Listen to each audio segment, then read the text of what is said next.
जय श्री राम मित्रों। आइए देखते हैं मेष राशि के सभी व्यक्तियों के लिए 14 से 20 जुलाई का समय कैसा जाने वाला है। तो देखिए, सबसे पहले मेष राशि के स्वामी हैं मंगल ग्रह।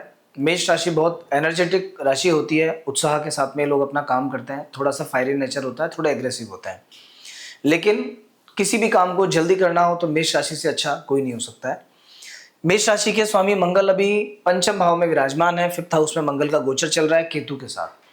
पंचम भाव में जब भी मंगल गोचर करते हैं स्वास्थ्य के लिए अच्छा होता है। ये समय आपकी हेल्थ के लिए, जो स्पोर्ट्स वगैरह में खेलते हैं उनके स्पोर्ट्समैन के लिए, या जो लोग किसी तरह का डिफेंस सेक्टर से जुड़े हुए हैं उन लोगों के लिए बहुत अच्छा समय फिलहाल अभी चल रहा है। 2nd हाउस में आपको शुक्र है, स्वराशि के शुक्र विराजमान है। स्वराशि के शुक्र और इसी सप्ताह के अंदर आप देखेंगे 14 से बीच में सप्ताह के जो अंतिम दिवस है, चंद्रमा और शुक्र का एक योग बनेगा 2nd हाउस में। धन स्थान में शुक्र का स्वराशि में होना धन संचय की गारंटी देता है।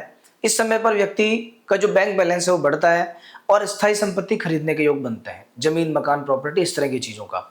जब इस सप्ताह के एंड में लास्ट के दिन चंद्रमा और शुक्र का संयोग बनेगा, ये आपके लिए बहुत ही अच्छा समय है। उस दिन जितना फायदा आप उठा सकते हैं, क्योंकि शुक्र स्वराशि में रहेंगे, चंद्रमा उच्च राशि में रहेंगे।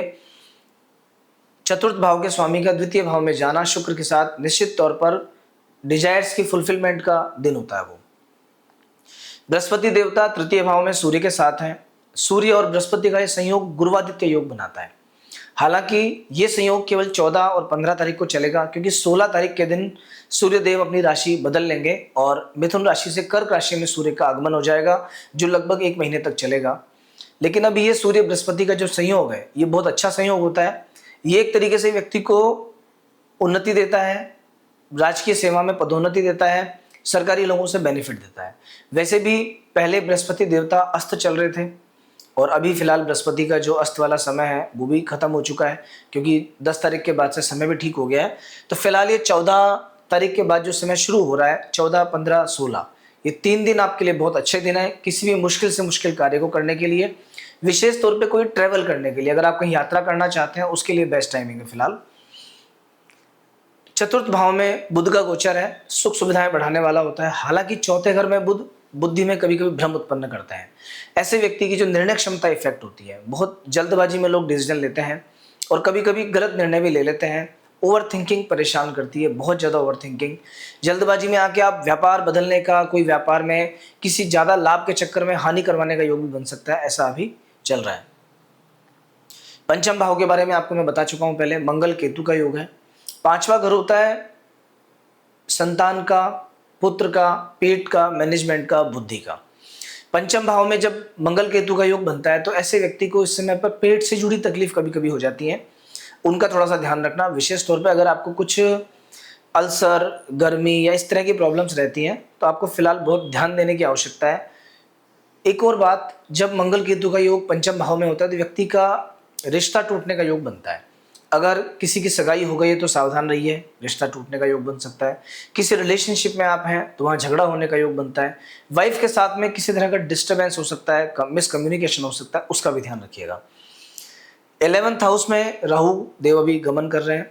11वें घर में राहु आकस्मिक धन लाभ का योग बनाते हैं। लाभ के नए नए अवसर आपके सामने आते हैं। व्यापार से लाभ होता है, शेयर मार्केट से लाभ होता है, इन्वेस्टमेंट से लाभ होता है। पहले का दिया हुआ पैसा रिटर्न होकर वापस आता है। तो ये समय राजयोग का समय है, आप इसका पूरा फायदा उठाइए। राहु की कृपा से, राहु भगवान की कृपा से आपको आकस्मिक धन लाभ के योग बनते हैं। ऐसा कोई काम करते हैं अगर तो भी पॉजिटिव टाइम चल रहा है आपका। मेष राशि वालों को भी शनि की 7.5 भी चल रही है, तो ये जो टाइम है 7.5 सिर पे चल रही है, स्ट्रेस का टाइम है थोड़ा सा। तो सिर अभी चिंता कुछ आपके सामने आ सकती है, सिर पे चोट लग सकती है, किसी तरह का बर्डन या दबाव आप फील कर सकते हैं। तो इस चीज़ को लेके बहुत सेफ्टी बरतना। कोई भी टेंशन, स्ट्रेस, परेशानी हो तो अपने आप को रिलैक्स करने की कोशिश करना, क्योंकि ये समय अभी चलेगा, ये 1-1.5 साल तक आपको झेलना पड़ेगा, जब तक शनिदेव इसी राशि में विराजमान है तब तक। इस सप्ताह के शुरुआत में 14 और 15 तारीख में एकादश भाव में चंद्रमा रहेंगे। 14 और 15 तारीख का समय आपके लिए हर तरीके से अच्छा है। व्यापार के लिए अच्छा है, स्वास्थ्य के लिए अच्छा है, विद्यार्थियों के पढ़ने के हिसाब से अच्छा है। कंसंट्रेशन, फोकस पूरे तरीके से रहेगा। मित्रों के साथ मुलाकात का समय है, घूमने फिरने का समय है। 16 और 17 में स्वास्थ्य को लेकर कुछ कष्ट बन रहा है। 16-17 में ट्रैवल नहीं करना है, स्वास्थ्य का ध्यान रखना है। सर्दी जुकाम कफ कोल्ड इन्फेक्शन एलर्जिक थायराइड की प्रॉब्लम्स हार्मोनल डिजीज़, ये सब प्रॉब्लम्स बढ़ी रहेंगी। तो जिन लोगों को ये सब बीमारियां होती हैं या पहले से चलती आ रही हैं, उन लोगों को अभी बहुत सावधानी रखने की आवश्यकता है। स्पेशली किसी भी तरह का ट्रैवल अवॉइड करना है आपको। 18 और 19 तारीख में, 18, 19 और इसके बाद कंटिन्यू 20, ये 3 दिन आपके लिए बहुत अच्छे हैं। ये पैसा कमाने का समय है, सही डिसीजन का समय है, मान सम्मान का समय है। इसके अतिरिक्त जो काम आप सोचेंगे उस काम को वैसा वैसा करने का भी समय है। लोगों की हेल्प मिलेगी, समाज में सम्मान बढ़ेगा और थोड़ा सा प्लानिंग्स आपकी बेटर होंगी। वीकेंड पर फैमिली के साथ कहीं घूमने फिरने का प्लान बन सकता है। तो ये था आपका राशिफल। आपको कैसा लगा कमेंट के माध्यम से बताइएगा। अगर आपने हमारा चैनल अभी तक सब्सक्राइब नहीं किया है तो सब्सक्राइब कीजिएगा। जय श्री कृष्णा, जय श्री राम।